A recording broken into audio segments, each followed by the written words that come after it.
Hey, Steve Zalunardo here with Remax experts, Zalunardo and Associates. Happy Monday and good afternoon. This is probably the last time I'm going to be reporting for the year. We're actually flying up north on Friday, and then Monday will be the 23rd. I'm not sure if we're going to hit the office. I am exhausted. It's been an eventful year, clearly, working both sides of the border. Pretty successful year considering what we face with rates on both sides of the border. I think in total, over 70 deals between both sides of the border, which is great. And next year we're going to project we should probably do 60 just itself in Canada, and then ultimately Florida, we want to predict another 30 to 40 deals. Fingers crossed, we'll keep that going. But yeah, very, very tired, very exhausted.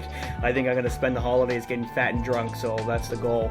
But talking about inventory right now, currently inventory at 19,542 units, so we did dip below the 20,000 mark. Again, we would have figured it would have gone maybe high 18,000s by now, but it doesn't look like it. We're already mid-December, and it doesn't look like we're going to end up under 18,000 for the end of 2024. And probably by 2025, January, we're going to probably hit the market with a ton of inventory creeping over the 20,000 range. Remember, usually in Jan, we were down.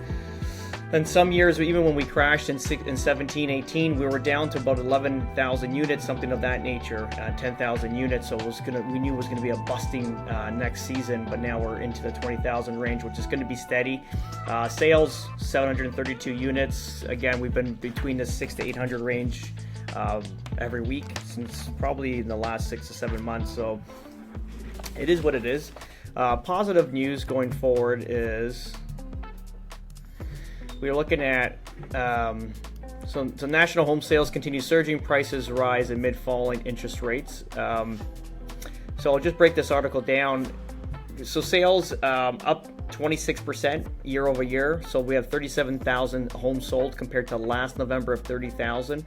So that's pretty fantastic. This follows a 30% year-over-year increase since in October. Clearly, national average home price in November was $694, so 7.4% increase since a year ago. And this is what we felt because we went up 30, we came down 30, and then we crept up to 15%. So we might be 20% up from the bottom. So maybe we're 10% off the market of the highest market. Let's just say that. So I think that's a great rebound. That's amazing considering where we were and what the rates are. That's what we got to look at.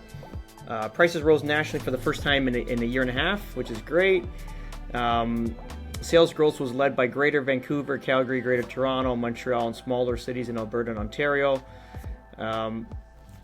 Obviously, the Bank of Canada made this all happen too with a lot of their rate cuts going forward, and they just ended up with one right at the end. So I think we're at 1.25 from the we dropped in 1 year, which is obviously very positive for people refinancing or refinancing mortgages, holding a line of credit. Obviously, this brings us all down. So very, very good.